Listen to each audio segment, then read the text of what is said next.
Welcome to My 365 Podcast, episode 158. And today's podcast is called How to Make Mental Health Day Every Day. Stay tuned for an action-packed, thought-provoking podcast.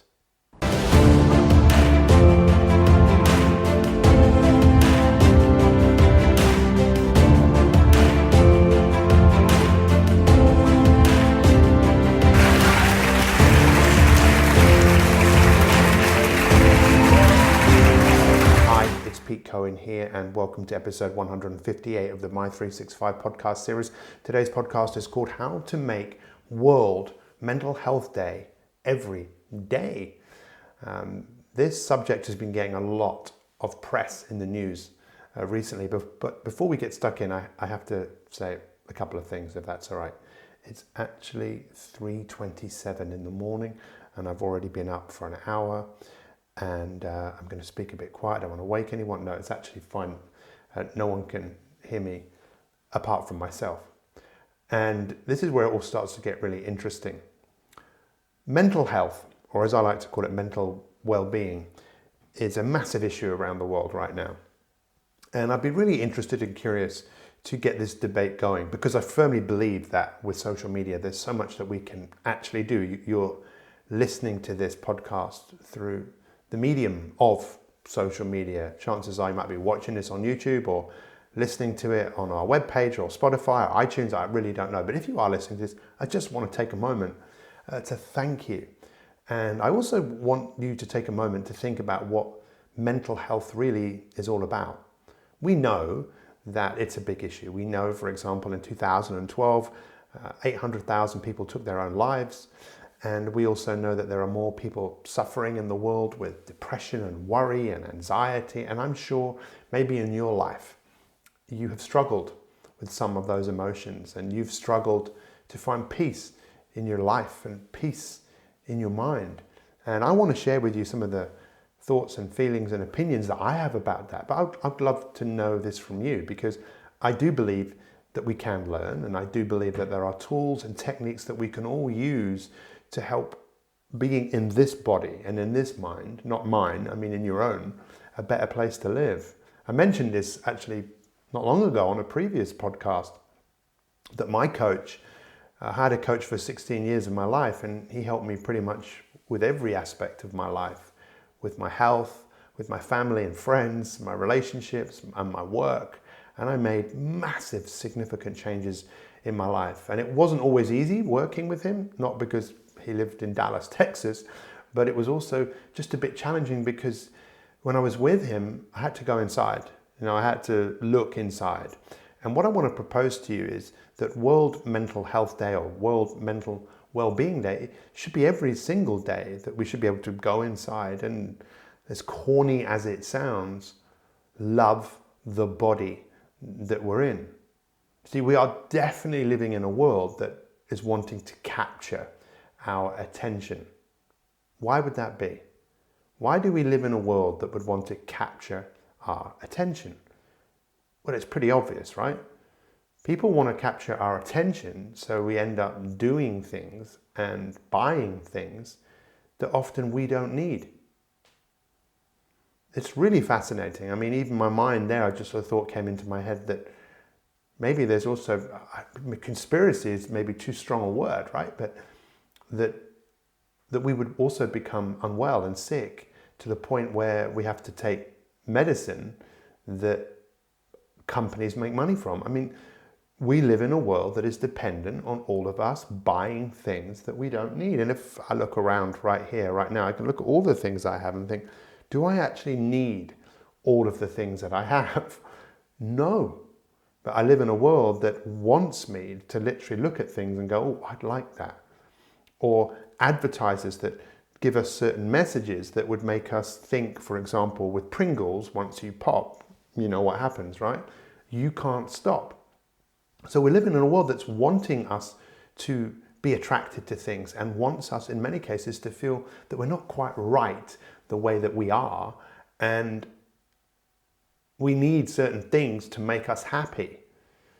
I'm sure that makes sense. I mean, that's just the way the world works. Just imagine if we started off a movement where we all decided to stop buying things that we really don't need, and we went and recruited people every day into our cult, and then we decided to go to major shopping malls and just walk through and not buy anything. I mean, how long would it be until people would say, look, you guys, you've got to get out of here, because if you're not buying anything, you can't come in here, especially when you're convincing everybody.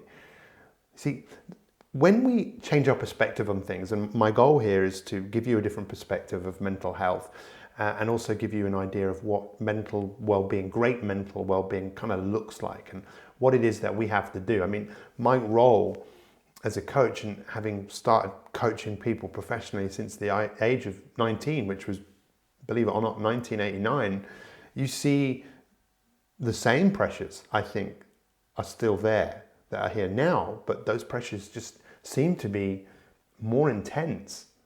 There's more pressure and there's less time. We seem to live in a world where we never switch off. And because we never switch off, everything is still moving, which makes everyone feel that time is moving very fast.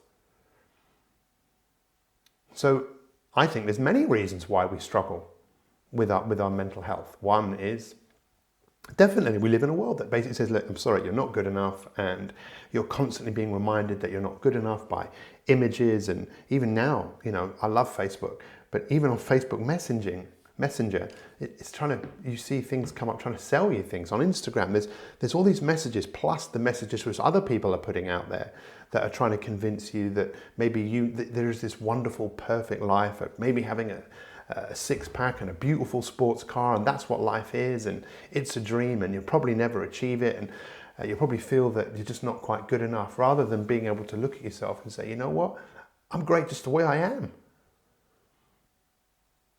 And that's part of the first step, I believe, to creating a better world in which you live in, because your mind and your body is a wonderful place if you can learn to appreciate it and use it more effectively. Because if you don't, and you think you're the problem, then you might abuse this body. I mean, maybe we're abusing our body when we excessively worry and doubt ourselves.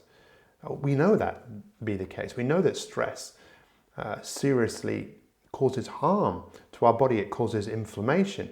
So how do we change that? Well, we have to take responsibility. And I think that's one of the biggest challenges in the world also right now. Sounds all a bit doomy and gloomy, but listen, perhaps you can listen to this podcast and you can take a moment to think about what's going on inside you and really what matters, and to recognize that you could change in just a moment. But changing in a moment often means we have to keep changing and keep working on ourselves, because our default settings might be one that, in fact, there's some studies done with browsers on computers that people that didn't change, people that kept with Safari and people that kept with Internet Explorer were less open to change. People that had used the default browsers, which tend to be Safari and Internet Explorer, and then decided to go to Chrome or Firefox. I know this sounds crazy, but it showed they were more open to change. Most of us just stick with what we know, and then we think we are what we know, rather than, no, you are not what you know, you are what you do. You are what you think, you are what you believe, you are what you surround yourself with. So to look at mental well-being, it is definitely first off taking responsibility and just becoming a bit aware of how do you feel about where you are right now. I mean, that's a big question, right? To ask anyone, how do you feel? How are you? Oh, I'm okay, yeah, not bad, yeah. Oh, you're not, oh, I'm all right, yeah. No, how do you really feel? There's a comedian called Peter Kay, and I remember him doing a stand-up saying, how do you feel? How do you really feel? How do you feel inside? And let's face it, most of us are feeling not particularly great. And if we don't talk about that, and we don't express it, and we don't write it down, and we don't talk, it manifests, it builds up. And we live in a world also where a lot of people are afraid just to open up and say, you know what, I'm struggling right now. And it's incredibly therapeutic. Women seem to be better at this than men, just to be able to talk about what they see, hear, and feel. And this is one of the why relationships break down, because people aren't allowing themselves to express how they're thinking and feeling. Because it's almost like a fart. That's really the best example. It's better out than in. Well, maybe not better for the people that you're with, but you kind of get my point. Or maybe you don't. Maybe I've kind of gone a bit too far. Maybe inside your head, you're talking to yourself. Because that's the other thing. We all talk to ourselves. And you might be going, yeah, Pete, you're right. I do talk to myself. What do you say to yourself? See, this morning I woke up so early, I went to bed pretty early. I was lying in bed and I was talking to myself, I should go back to sleep, I should do this, and I'll just try again. And I just had to start laughing at myself and get to the point of just get up and do something. And that's one of the reasons I'm making this podcast right now. And when you listen to it, who knows what impact this might have on your life? Because I don't know where you are and where you're listening to this, but I'm excited the fact that, I don't know, you might be in another part of the world and listening to this and going, Pete, this really makes sense to me. Thank you for saying what you're saying. See, I believe in you. And this is another key area of mental well-being. It's believing in yourself and believing in your future and knowing that you have the power to change. This is one of the things we say with the people that I coach. It's like, hey, look, come on. The future is not written and you've got the power to change. But the first thing is you've got to step back. You've got to look at what's going on and take ownership of that and be curious. To be curious about what can be done. See, mental health has a lot to do with what we say to ourselves, and we all talk to ourselves, but once upon a time we didn't. And here it is. Let me tell you the story. Once upon a time, you were born. And when you were born, you didn't talk to yourself. You were free from all of distraction. You were free from the future. You were free from the past. You were just here. And then something happened. You started to grow. And then you started to communicate. Why did you start to communicate? Well, because you wanted something. What did you want? Your mummy, your daddy, if you were lucky enough to have one. Maybe you wanted some food. Maybe your nappy was wet. Maybe you just wanted to be held, to be hugged. And what did you do when you wanted that? You'd make a noise. You'd cry, you'd scream. And then you learnt words. What were the first words that you learnt? Maybe mummy, daddy, no. And then you learnt to move. And you learnt to move because, again, you wanted something. What did you want? Something. Something to play with, something to eat, something to learn, something to grow. You just wanted to grow. You just wanted to move forwards. Then you learned to really talk. And then you asked questions. Why did you ask questions? You were curious. Also maybe a bit unsure, maybe a bit frightened. You needed to understand. And if you were lucky enough to have good parents, they maybe took the time to answer your questions. And then what happened? Yeah, you went to school and you sat down and had to listen. And maybe you fitted into that system, but maybe you didn't. Maybe you fitted in, but you still didn't really enjoy it. Maybe you learned to enjoy it. Maybe you had great teachers, or maybe you didn't. Maybe you started to play. In fact, earlier to that, you would have been playing and talking out loud. Just like this little baby elephant here. It's not a real baby elephant, by the way, if you're listening to this on iTunes. You used to talk out loud. Hello, hello. You used to play. Life was play. Life was motion. Life was fun. But as you got a little bit older, you became self-conscious. You started to realize that there's a lot of other people in the world who are a bit bigger than you. And then you started to feel a bit less than. And that voice that you played out loud slowly started going inside. And the more it went inside, the more you went inside. And trying to make sense of this world inside, it doesn't make sense. It doesn't make sense. It doesn't make sense.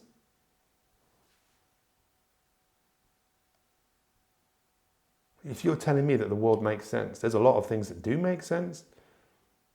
Like how beautiful the world is and how amazing it is to love and be careful, be kind and wanting to grow, but with the amount of wars and poverty and suicide, there's a lot that doesn't make sense. And sometimes the best way to make sense of anything is to talk and see it as a really positive thing that you're able to express yourself. There have been times in my life where I've been so desperate to talk to someone. I remember when my wife was sick and not given very long to live, I remember speaking to Samaritans. I mean, I was not in a good place. I also remember in my 20s really wanting to take my own life, struggling so much with chronic fatigue and ME, and I just struggled with it for years, and people would think I was okay, but inside I was in so much discomfort and aching. And I remember saying to my mum, I just want to fall asleep, I don't want to wake up. Now, obviously I've come a long way since that place, but it's not that we'll ever not have those feelings. It's much more about, where do we want to go? To be inspired, to have a big enough why in your life that you think, I want to move forward. There's something I want to share. There's something I want to do. And that's part of why I believe coaching and mentorship is so important. I was so lucky, great parents. I had a mentor at 17, then I had a coach for 16 years of my life who basically saved my life, helped me make millions of pounds, saved my wife's life. I'm not telling you this because I'm trying to sell you coaching. I'm trying to sell you how important it is every day to feed your mind with positive things. And it takes time and it takes effort, and there are incredible opportunities out there, but you know what? There's so much impulsivity. There's so much challenge going on out there in the world today that for us to find the ability to decide to move forwards in a certain direction, not get too distracted, is one of the biggest challenges that we face. To find peace, to find love in ourselves, that burning desire that I know is inside you, but you maybe need a little bit of help for it to come out. So in summary, I mean, we could talk about this all day, but my goal in making this podcast at the very early hours of the morning is to give you a different perspective of mental health and to tell you, you know what, you're not alone. We just don't need to struggle. It's good to talk, and I would encourage you to write stuff down, keep a journal. Journaling is an incredibly powerful tool. And to know that whatever you say to yourself, you can not necessarily make that voice go away, but if you can find a lighter side of yourself, if you can find humor in what you think, if you can rise above what you're thinking inside your mind, you'll realize you have a lot more power than you think. So let's not make World Mental Health Day one day a year. Let's make it every day. And let's decide to hold our hands up and say, this is what I'm standing for. I'm standing for my own betterment, and start to take that stigma away from mental health. There's no stigma. Imagine if you broke your leg, what would you do? Would you just carry on? Or would you say, hang on, I think I need to go to hospital there, I can't walk. If you're feeling emotion and emotion is strong and it keeps coming up, it's probably a good idea to talk. If you're feeling lost or confused, find a mentor, find a book. Find someone to speak with. Come and see what we do in coaching people. I know that what we've created is one of the most powerful coaching opportunities in the world for people just like you, me, to learn the tools and the tips and the techniques and the strategies to make this internal place that we live a better place to be. If you want to check that out, go to mi365elite.me/join.